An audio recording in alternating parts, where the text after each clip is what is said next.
stop. Put the credit card down. Before you spend another $50 on that high-end retinol cream, that expensive peptide serum, or that trendy collagen powder, you need to confront a fundamental biological truth. You are likely throwing that money into a metabolic black hole. You see, you can buy the most expensive construction materials in the world, the best paint, the finest Italian marble, the highest quality lumber. But imagine trying to renovate a historic home while the demolition crew is permanently locked out of the building. You are trying to install a new kitchen while the previous tenant's garbage is still piled up to the ceiling. You are trying to build new walls on top of rotting, unstable foundations. That is exactly what is happening inside your body in the modern, constant-fed state. You are continuously sending in the raw materials for beauty and repair, the proteins and the vitamins, but your cellular doors are effectively barricaded against them. And I need you to listen closely, because this isn't just about vanity. This isn't just about wrinkles, sagging skin, or thinning hair. Those are just the external billboards for an internal crisis. The skin is simply the dashboard for your engine. The same accumulation of cellular garbage that is destroying your skin's elasticity is currently stiffening your arteries and clogging your neural pathways. That stiffness is the early warning sign of accelerated cognitive decline and metabolic syndrome. We aren't just talking about looking older, we are talking about your body losing the fundamental ability to clean its own house. So, how do you know if your demolition crew is locked out? You don't need a blood test, you just need to look at your clock at 2 p.m. That precipitous drop in energy, that brain fog, that desperate, shaky need for a coffee or a sweet snack just to function, that is not a normal part of aging. That is a biofeedback distress signal. It proves your metabolism has become rigid. It is stuck waiting for its next shipment of sugar because your insulin levels are so chronically high that they have locked the doors to your own body fat. You are carrying thousands of calories of stored energy on your hips and waist, but because of this metabolic block, your brain is starving in the midst of plenty. To fix this, we have to decode the binary switch inside your cells. Think of your metabolism as a strict biological seesaw. On one side, you have a pathway called mTOR, and on the other, you have a pathway called AMPK. It is physically impossible to have both sides up at the same time. Think of mTOR as the construction boss. This is your growth mode. It is triggered by food, specifically protein and carbs. When the construction boss is on the job, you are building tissue, you are growing, but you are also aging. On the other side of the seesaw is AMPK, the repair crew. This crew only shows up when energy is low, during fasting. Here is the science that most people miss. You cannot renovate the house while you are holding a dinner party. By following the standard advice of eating 3 meals plus snacks every 3 to 4 hours, you are keeping the construction boss permanently jammed in the on position.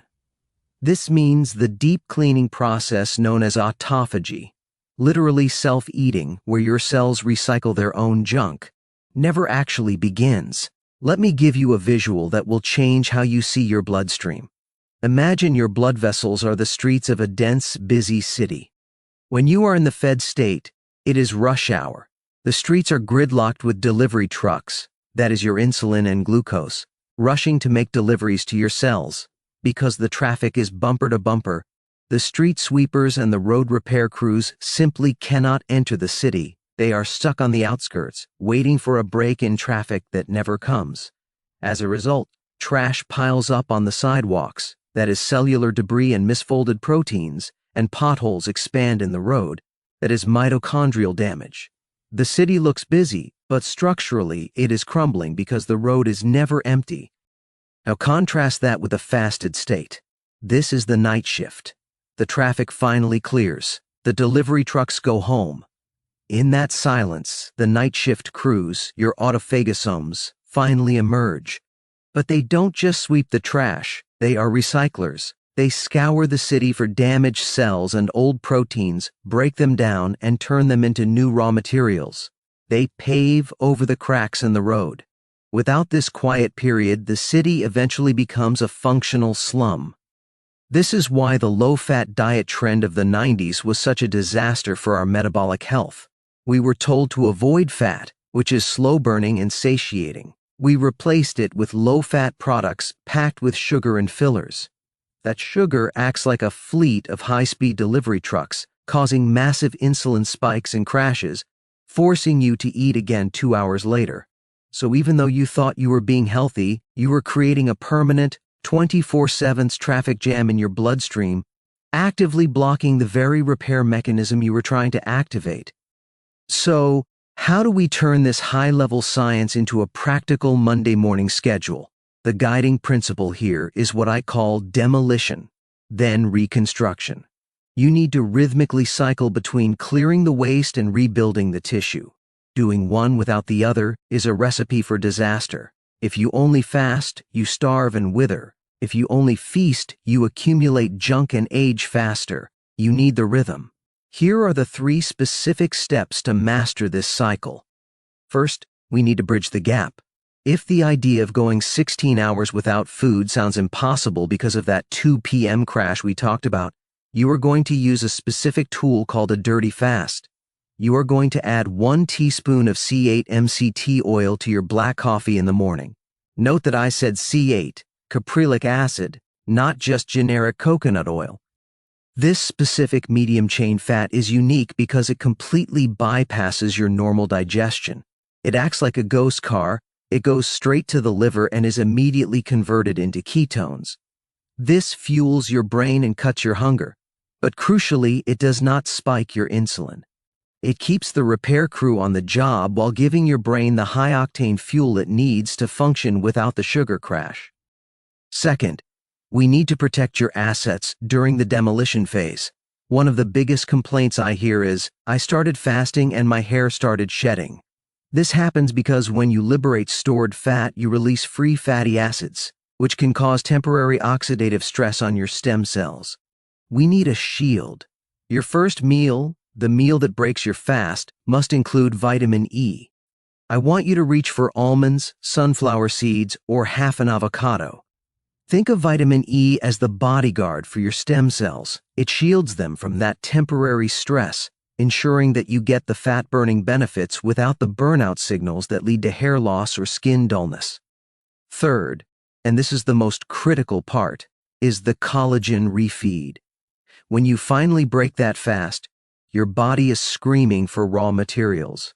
The construction boss, mTOR, is waking up and looking for bricks. Do not give him a bagel or a sugary muffin. You want to break your fast with bone broth fortified with hydrolyzed collagen. You are providing specific amino acids, glycine and proline, exactly at the moment your body is switching back into construction mode. This directs the growth signal to your skin, your joints, and your hair, rather than into fat storage. And a quick tip on the broth: look for brands like Kettle and Fire, or make sure you are buying actual bone broth that gels like Jell-O when it's cold, not just salty soup stock. You need that 10 grams of gelatinous protein to send the right repair signal. Let's shatter the biggest myth standing in your way right now. You have been told for decades, by magazines, by trainers, even by some doctors, that you must eat small, frequent meals to stoke the fire of your metabolism. That is arguably the most damaging piece of nutritional advice of the last 50 years. By constantly grazing, you are keeping insulin elevated all day long, which chemically prevents lipolysis, the breakdown of fat. You are creating metabolic inflexibility. Effectively, your body loses the enzymatic machinery required to burn its own fat because it never has to. You are training your body to be dependent on the next snack like a toddler, rather than resilient enough to use its own vast reserves. Now, a serious note of caution before you jump into this. If you are currently taking blood pressure medication or diabetes drugs like insulin or sulfonylureas, you must consult your doctor before changing your meal timing. This is not a suggestion, it is a requirement. Fasting naturally lowers blood pressure and blood glucose. If you combine that natural drop with medication designed to force those numbers down, you risk dangerous hypotension or hypoglycemia. You could pass out. Also, listen to your skin. If you develop an itchy red mesh-like rash on your chest or back, that is known as keto rash. It means your metabolic shift is happening too fast for your body to handle the toxin release. If that happens, do not panic. Simply increase your carbohydrates slightly to slow the demolition crew down.